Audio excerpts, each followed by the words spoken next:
আজ একটি ভালোবাসার জীবন কাহিনী আপনাদের মাঝে তুলে ধরব। ভালোবাসাটি হয়েছিল অনেক ছোটবেলায়, যখন ছেলেটি ক্লাস 7-এ পড়তো, মেয়েটি ক্লাস 5-এ পরীক্ষা দিতে এসেছিল। মেয়েটি ক্লাস 5-এ পরীক্ষা যখন দিয়েছিল, তখন হাই স্কুলে বেঞ্চগুলো লাগুত পাইতো না। সে দাঁড়িয়ে দাঁড়িয়ে পরীক্ষা দিত। তখনই এই কিউট একটি মেয়েকে দেখে ছেলে পাগল হয়ে যায়। তখন কিন্তু মেয়েটি অনেক ছোট ছিল, সে কিন্তু ভালো মন্দ কোনো কিছু বুঝতো না। তারপর ছেলেটি অনেক জোর করে মেয়েটির বাড়ির আশেপাশে তার বন্ধুর সাথে বলে মেয়েটিকে কোনোভাবে প্রস্তাব দেয় প্রেমের। কিছুদিন পর যখন মেইন পরীক্ষা ফার্স্ট পরীক্ষা দিতে আসে, তখন দেখা যায় যে মেয়েটি এক পর্যায়ে রাজি হয়ে যায়। তখন মেয়েটি অনেক ছোট, তারপরেও কিভাবে রাজি হয়ে যায়। রাজি হবার পর প্রায় পরীক্ষার পর 6 মাস চলে গেছে। তারপর মেয়েটির সাথে ছেলেটির কোনো দেখা নাই। তখন কিছুদিন পর যখন হাই স্কুলে ভর্তি হয় মেয়েটি, তখন ছেলেটির সাথে দেখা হয়। কিন্তু ছেলেটি ছিল অনেক লাজুক প্রকৃতি। লাজুক থাকার জন্য মেয়েটির সাথে 6 মাস বা 1 বছর কোনো কথা বলতে পারে নাই। কথা বলার জন্য রাস্তা দিয়ে হেঁটে যায়, হেঁটে আসে, মেয়েটি পিছে পিছে যায় আসে, কিন্তু কোনো কথা বলতে পারে না। এভাবে দেখতে দেখতে 1 বছর শেষ হয়ে যায়। তখন মেয়েটিকে কোনো না কোনো পদে গিয়ে প্রপোজ করে ফেলে। তখন মেয়েটিও তার প্রপোজ অ্যাকসেপ্ট করে। তখন তাদের প্রেম মোটামুটি জমছে বা ভালোভাবে চলতেছে। প্রায় 1-1.5 বছর যাওয়ার পর মেয়েটি বাড়িতে সবাই জেনে যায় ছেলেটি সম্পর্ক, এবং ছেলেটি বাড়িতে সবাই জেনে যায় মেয়েটি সম্পর্ক। আর এই যুগে তো আপনারা সবাই জানেন, ছেলে যতই ভালো হোক, মেয়ে যতই ভালো হোক, এই সম্পর্কে বা ভালোবাসা সম্পর্কটা কেউ মানে না। এই গল্পটি এটাই বোঝাতে যাচ্ছে যে ভালোবাসা নামে কেউ কোনো কিছু মানে না। আপনারা যারা ভিডিওটি দেখবেন তারা কমেন্ট করবেন যে মেয়েটি ছেলেটিকে পাওয়ার যোগ্য কিনা। তারপর 1-2 বছর যাওয়ার পর মেয়েটির কাছে একটি ফোন ছিল, সেই ফোনে অনেকদিন কথা বলতো। প্রায় দেখতে দেখতে দেখতে দেখতে 5-6 বছর চলে যায়। তারপরে তারা কথা বলতে থাকে ফোনে।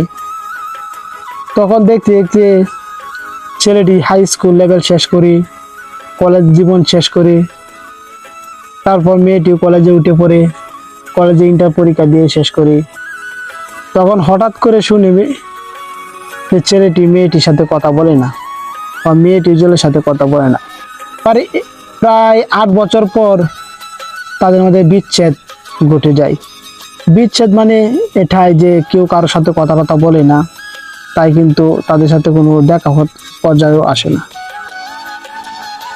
প্রায় কিছুদিন যাওয়ার পর হঠাৎ করে শুনি ছেলেটি মেয়েটি এক জায়গায় বিয়ে ঠিক হয়ে গেছে। তখন ছেলেটি কি করবে, কোনো কিছু করার নাই। তারপর কিছুদিন পরে মেয়েটি ওর জায়গায় বিয়ে হয়ে যাওয়ার পর মেয়েটি নতুন সংসার নিয়ে ব্যস্ত থাকে, কিন্তু ছেলেটি কোনো কিছু করার যোগ্যতা থাকে না। কারণ ছেলেদের ইনকামই হলো সবকিছু। নিজের পায়ে যখন দাঁড়াবে তখনই বিয়ে শাদী করার ইচ্ছে থাকে। সেটা কিন্তু মেয়েরা বুঝে না, কিন্তু মেয়েদের কিন্তু একটু বড় হলে তাদেরকে বিয়ে দেওয়া হয়ে যায়। আজকে এই গল্পটি একটি কাল্পনিক গল্প বললাম, যাতে আপনারা এইসব যাতে না করেন। ভালোবাসা করলে কোনো লাভ নেই, কারণ ভালোবাসা সম্পর্কটা এমন একটি সম্পর্ক, ছেলে মেয়ে ঠিকই বুঝে যে একজন আরেকজনকে ছাড়া বাঁচবো না। পরবর্তীতে দেখা যায় যদি এক জায়গায় নিয়ে চলে যায়, তারপর সংসার টিকে না, যে কোনো একটি ঝামেলার জন্য সংসারটি ভেঙে যায়। আমি ভিডিওটি বা এই গল্পটি অনেক শর্ট করে বলে ফেলছি, কারণ যাতে আপনারা ভিডিওটি পুরোটা না দেখতে পারেন, এটি শর্ট করে দিয়েছি। কিছুদিন পর দেখা যাচ্ছে ছেলেটি এক জায়গায় বিয়ে করে ফেললো। তারপর তার সংসার নিয়ে সে ব্যস্ততা, তার সংসার নিয়ে সে ব্যস্ততা। তাহলে এটাই মূল উদ্দেশ্য বলেন যে 8টা বছর যে প্রেম করেছে ছেলে মেয়ে একসাথে, এই সময়টি যে পার করেছে ওরা, কতটুকু কষ্টের মাঝে কতটি আনন্দের মাঝে তারা সময়গুলা পার করছে। তারপর যখন ছেলেটি মেয়েটিকে পেল না, মেয়েটি ছেলেটিকে পেল না, তখন মন মানসিকতা কতটুকু খারাপ হতে পারে। হয়তো ছেলেটি পাওয়ার জন্য অনেক চেষ্টা করেছে, কিন্তু মেয়েটি কিন্তু বুঝতে পারে নাই। কিন্তু মেয়েটি কিন্তু ছেলেটাকে পাওয়ার জন্য অনেক চেষ্টা করেছে, কিন্তু ছেলেটি বুঝতে পারে নাই। কারণ এখানে কিছু করার নাই, সফল পরিবারের, কারণ সেও ছিল মধ্যবিত্ত, সেও ছিল মধ্যবিত্ত ঘরের সন্তান। তারা ইচ্ছা করলে কিন্তু পালিয়ে যেতে পারতো, কিন্তু যায় নাই। কারণ একটাই, তাদের মান সম্মানটা সবকিছু বেশি। হয়তো একজনের জন্য সবার মুখ নষ্ট করতে চায় না, তাই তারা পালিয়েও যায়।